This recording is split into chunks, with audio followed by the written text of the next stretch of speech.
Good morning. It is Friday, and that means it's time for the Friday Grief Chat. Welcome. I'm Jill. I'm Deb with a cough drop. Cough drop. Yes, because it's that time of year. Ho, Oh, ho, ho, and cough, cough, cough. And it is just about 2 weeks to Christmas, and we've just finished Hanukkah, and we have things to talk about in terms of grief all and handling sorts it of with some stuff. humor and some grace. And Deb had a learning experience yesterday that probably many of you share and don't realize that you share. It's that moment that there's this on the door. And truth be told, I was in my pajamas with a hat that has a turkey face on it and a vest. So just to keep a little extra warm. And my husband says, the doorbell rang, and my husband says, "It's for you." And there's this very tall, big man there. And first, I'm going to read his jacket, and it's the county coroner. You would think, with all my experience, I would go, "Who died?" But I'm thinking, did I not pay my donation? Are they knocking at the door? And then in a second, I go, "Oh shit, really?"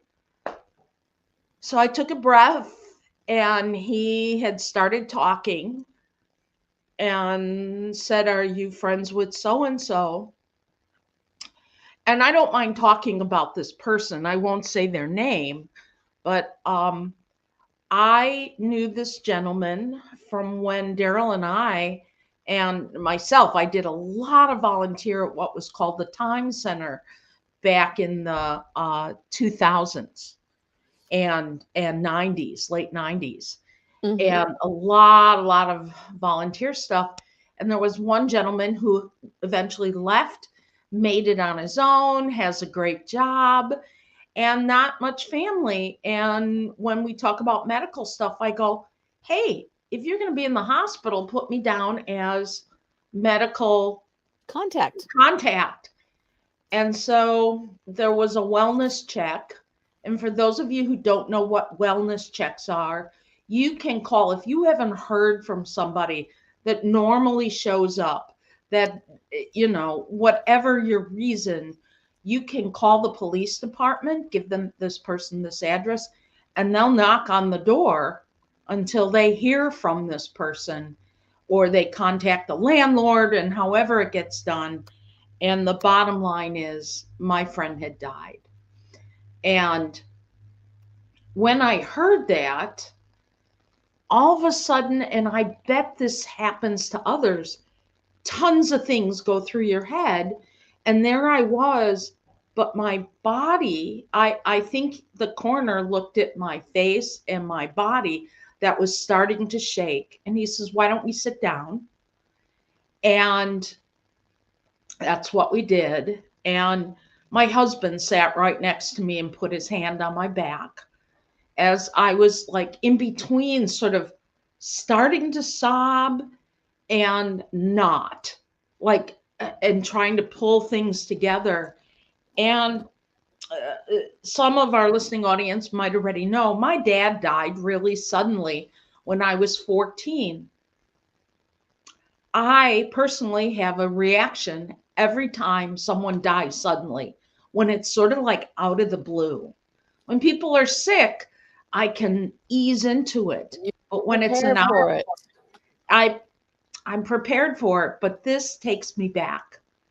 And Jill and I were talking. So it was a weird day, the whole day. And a couple people, when I just I had this urge to tell people. It's like Yeah. I just needed to say what was going on. So I contacted different people, and they eventually, it's like I tried to take a nap, I overate to compensate, which is, these are all normal reactions. And I wasn't going to stop myself and say, "No, no, no." You compensate so you can get that sort of grounding feeling. And I knew I was okay, but it was all weird. And I have to wait for callbacks from the coroner because I know there's going to be a lot of things to do for my friend. He doesn't have any family, and other people will be contacted through the police department. And so there you go. And You had that sudden knock on the door, and I've never had a coroner come to the house ever. And I mean, we have friends that are coroners, but that's different. yeah. Normally it's law enforcement, but in lots of areas, law enforcement and coroner are the same office. They are Right. here. Yeah. Yeah, they're not here. So, in fact, St. Joe doesn't even have law enforcement except for the state that travels. Oh, We don't have a police department here. my goodness. Yeah, So we don't have you've a got things to stoplight. now you've got things to do. Now you've got to Wait. decide you're going to wait because you can hurry up and wait, but there's also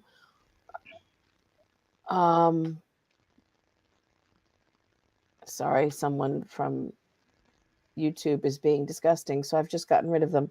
Oh, thank you. At any rate, when you have those sudden losses, you have to really be prepared for what else you have to do afterward, but you can't make any of those decisions right away because No, everything's on hold with the coroner's office. absolutely. And so we'll be waiting for,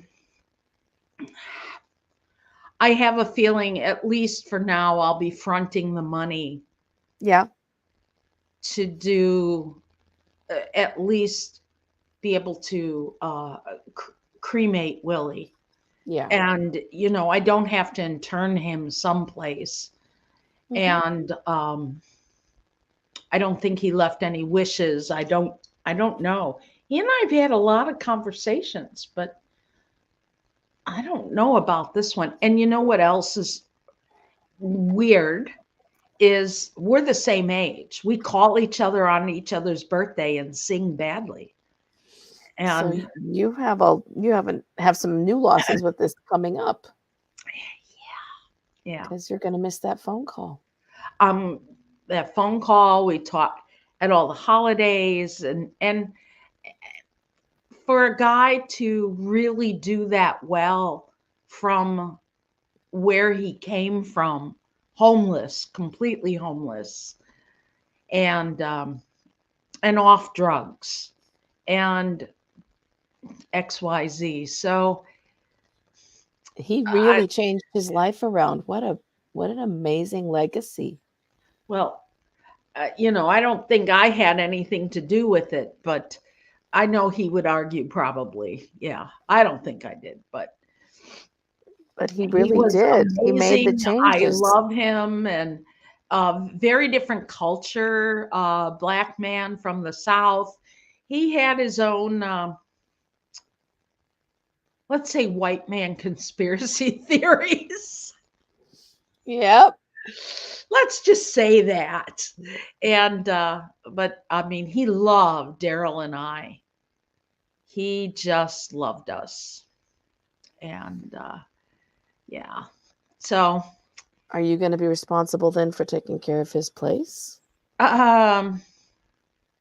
most likely something will have to Yeah. be done, but nothing can be done till the coroner, and we'll So see they what release kind of. things.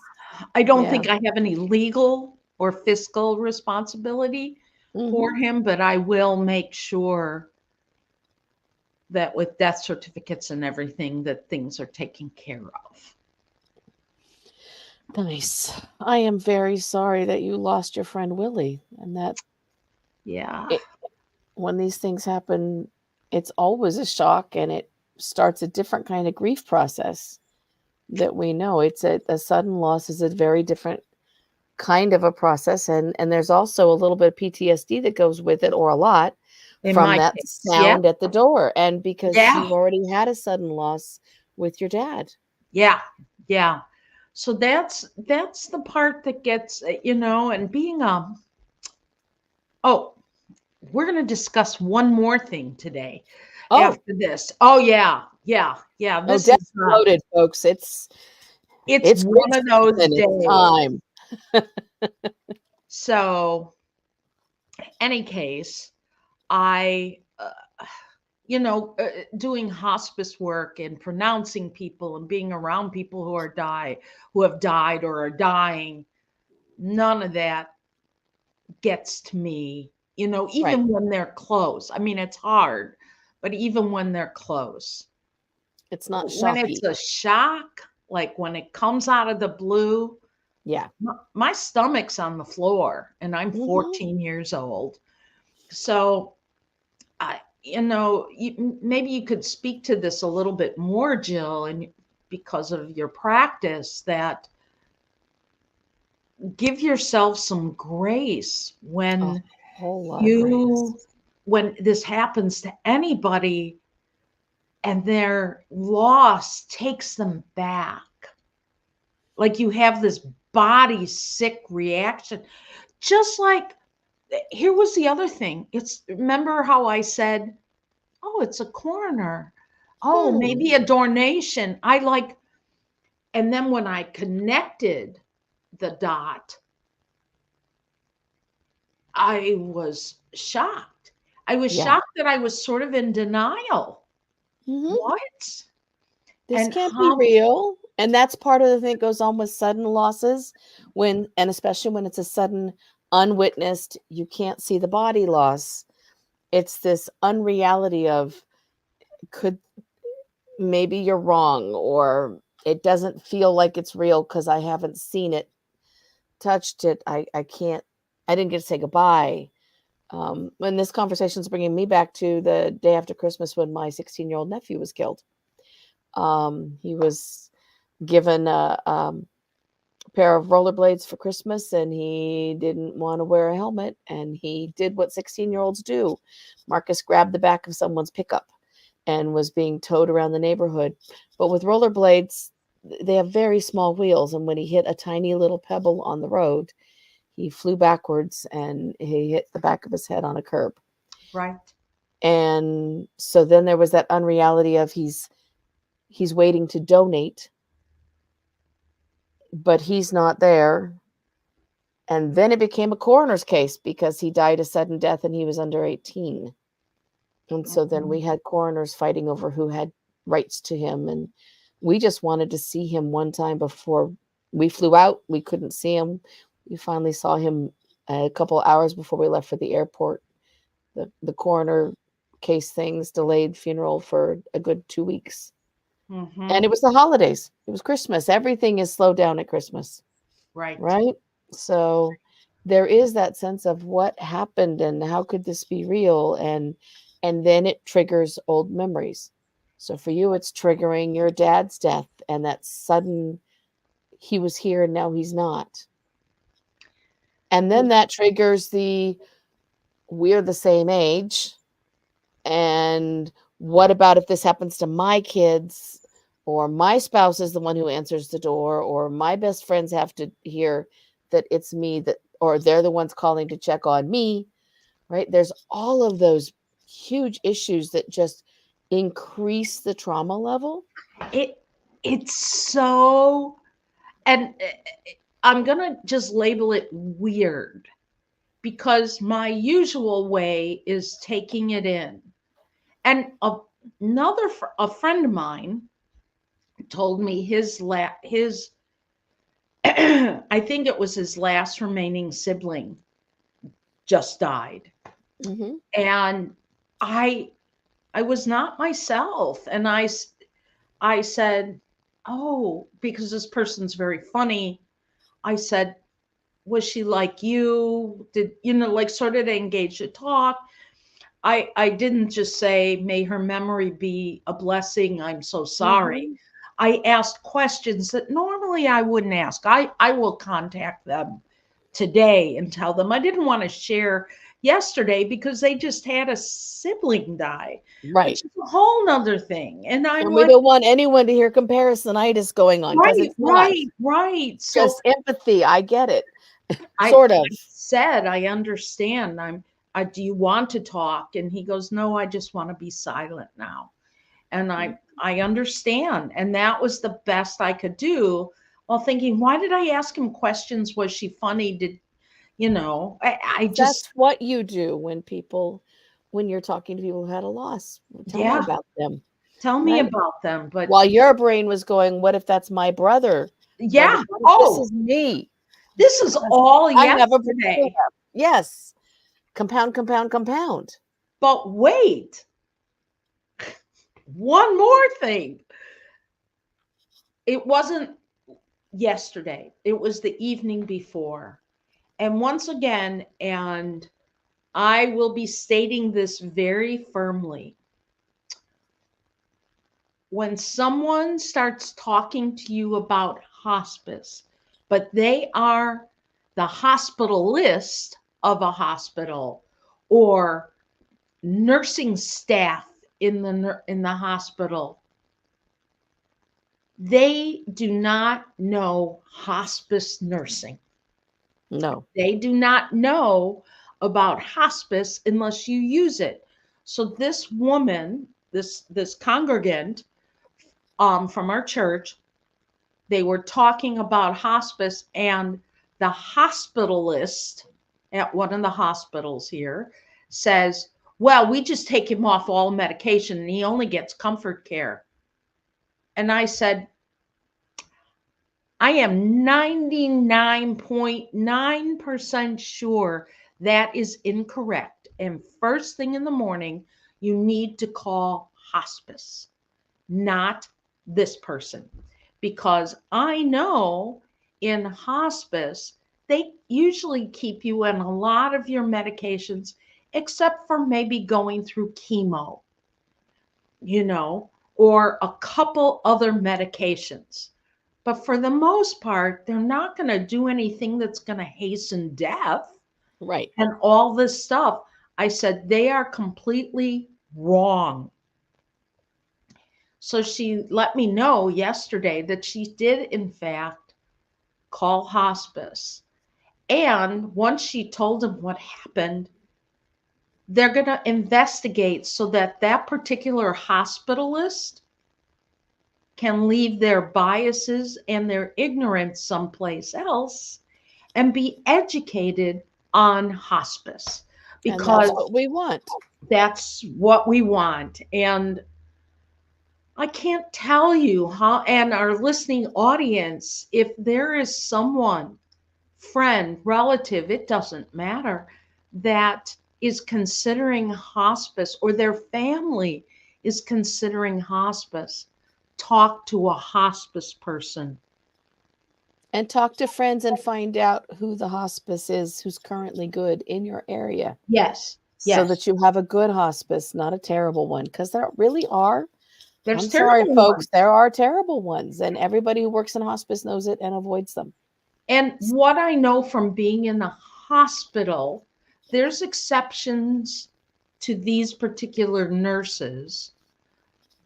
When it says so many milligrams of morphine if they're dying in the hospital, those nurses, because of their license, will only give so much. And there's no required. That's how they do it. But a hospice nurse can use the art of medicine. And they can balance medicines, and they are familiar with end of life, and they're not trying to keep someone present. They're trying to help ease them out. Yes. And they're not overdosing anyone. That's how many times have I heard, well, I don't want them overdosed. They're not overdosed. It's called comfort. And what I've always learned is, especially when your pain threshold is so high, it actually takes more to bring it down to a comfort level, not knocked out, just comfort level. That's why we have to stay ahead of the pain. So if you've got someone at home, or you have someone you're anticipating is going to be at end of life, you don't want to skimp. And I'm not medical, and I'm not giving medical advice, and don't hear me saying that I am. Listen to your hospice team and ask them about how to stay ahead of the pain, and they will explain it to you. Yes. because they're the medical providers. They are trained in this. They know both the legal limits and they know the amount of dosage. And please always listen to your hospice nurse. And If if you you're have not seeing questions, if you're not seeing pain being managed, then you need that's to right. elevate it, because nobody should have to be in pain. That's right. But That's right. again, that goes back to the medical provider who's licensed in your state. Yes. Yeah. I Right? want to say one more thing about that gave me peace from the coroner. Willie died in his sleep. And uh, the coroner even said, he actually went very peacefully. He was just sleeping. He was just like this.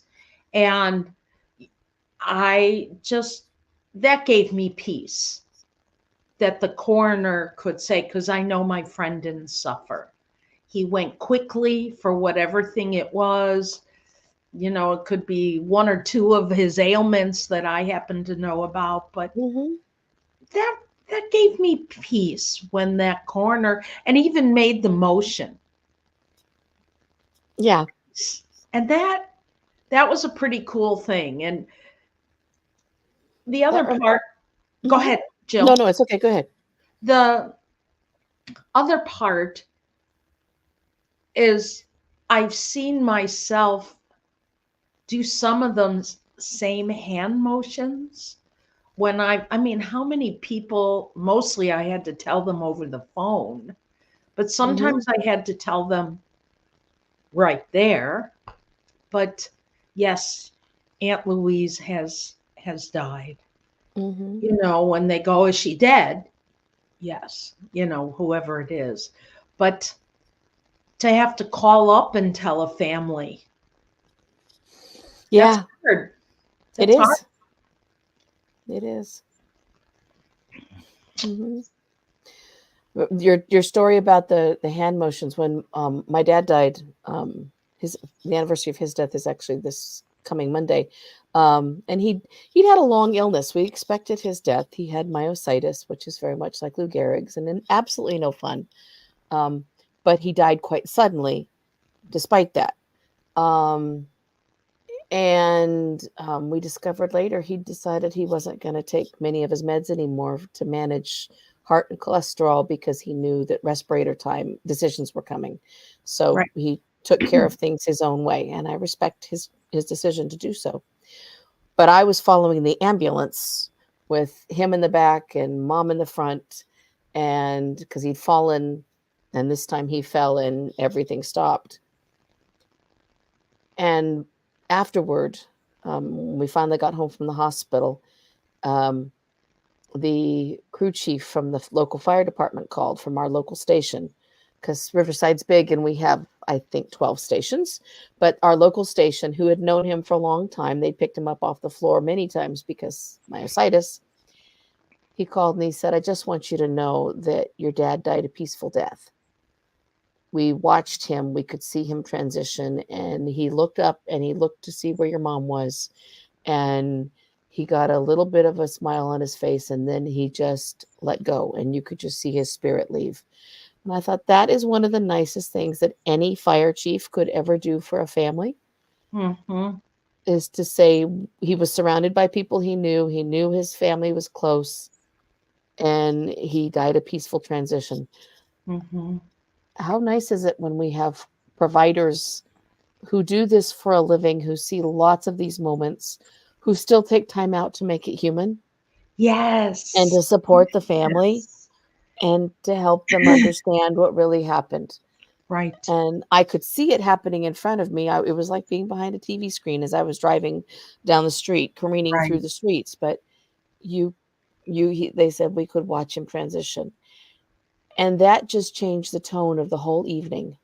And it gave my mom such a let the air out.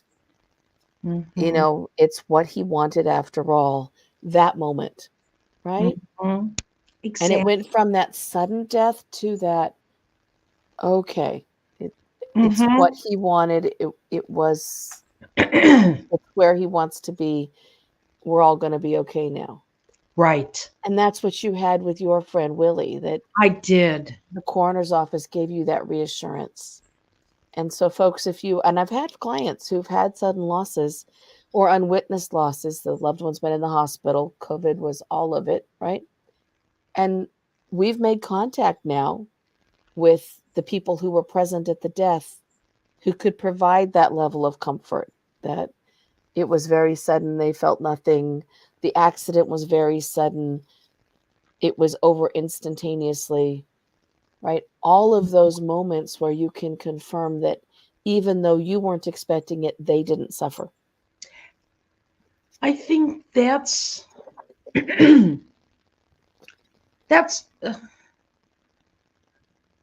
that's what most people want for their own death, right, and for others. It's that measure of grace. It's right? that measure of grace. It's that not suffering. Right. It's you know. I will say I got a call from my uncle who's 93 now. And his best buddy in life was his cousin Jerry, my mom's cousin Jerry. And he said, I just want to let you know Jerry just died. And that was this week. And I said, can you tell me? And he said, he served communion at the facility because our family is very Lutheran on that side. And he sat down to lunch and he closed his eyes and Jerry was gone. And that's what Jerry wanted. Now, I did not say out loud, oh my gosh, communion is dangerous to our family's health, because my great aunt, their aunt, died serving communion in church years ago. So apparently you don't want to serve communion in our family because you might just drop dead. But, I withheld that bit of humor. That's my humor, my grief humor. And it didn't need to be shared at that moment, but I will share it later with him. Taking communion is bad for our family's health. Giving communion, serving communion. Serving communion. Serving communion. Right. I don't die when we serve it to them. We just die. Yes, that's right. There's like a whole comedy sketch in that I'm thinking of. Right. That's a total SNL kind of a moment, right? Yeah. Do to share sort of a humorous moment, I had this friend. She actually died 3 weeks before she turned 104. And for years, I'm saying 10 years, so since she was 94, right? She'd say, well, how do you think I'm going to die? She'd always want this, right? Because I had RN after my name. And so I'd say to her, well, I don't have that crystal ball, but a lot of people usually have a stroke before they die. And so at about 102 and a half-ish, she had a stroke. And didn't die. She did not die. You blew it, Deb. I know. But then when she really was dying, and I realized, I said, you know what? You're finally here, and I'm going to make sure that you're really comfortable. And I said, you are dying now. And you know what she said? She goes, no, I'm not. And she died about 12 hours later. A little bit less. There you go. Yeah. And I find it fascinating how, my dad died quickly, and he used to joke, when I die, I'm going to die at a party. I know. I'll dance the Kazatsky, and then I'll sit and I'll die. I'll be happy. I'll have a smile on my face. That is exactly what happened to my dad. Oh my gosh. And for that, I am always grateful. I have a picture of him dancing the Kazatsky before. That's a Russian dance where they kick their knees out, to our listening audience. And then he sat on a chair and everybody kissed Billy goodnight because they thought he was sleeping till he fell over. So apparently our communion is your Kazatsky. That's right. People There who you go. who dance the well, I can say this. People who dance the Kazatsky die 100% of the time. Yes, When? they do. Can't tell. It's like people who drink water die 100% of the time. Which is why I'm drinking Diet Coke. Hey, there you go. Coffee for me. Okay, folks, if you have had some moments because we've been talking about sudden losses, we want you to really take good care of yourself. We want you to remember the good things about the person who died, and we want you to remind yourself that every knock at the door is not going to be that knock. That That's knock at the right. door is a rarity. And so when you hear knocks at the door, you can take that deep breath, clear your head, rest your shoulders back, and remind yourself that that was a one moment and that you have the grace to answer the door and find carolers there, or maybe someone delivering a Christmas package Yeah, or a belated Hanukkah gift, exactly. because mine went out late this year. All right, next week is the week before Christmas. Let's have everyone bring the people that they'll be missing for the holiday and share some of those memories. Post Yeah. some of those memories on our page. Post Yeah. their pictures so Yeah. that we can share them. And I will figure out how to do the shares on the program, because I know it's possible, because Debbie Jenkins Frankel was able to do it. So I Yeah. know I can, but Yeah. I need time to turn them into slides. So if you want to send us some pictures, we'll post some pictures of those who are missing this holiday season that we're remembering, and we'll find some ways to remember them with some humor and some grace. That sounds great. Thanks, Jill. And Thanks, thanks Deb. everybody for listening later. And however you need to get through the holidays, make it safe, be kind to yourself, extend yourself some grace. And eat a little chocolate if you have the ability. Lots of chocolate. Bye, Bye, everybody.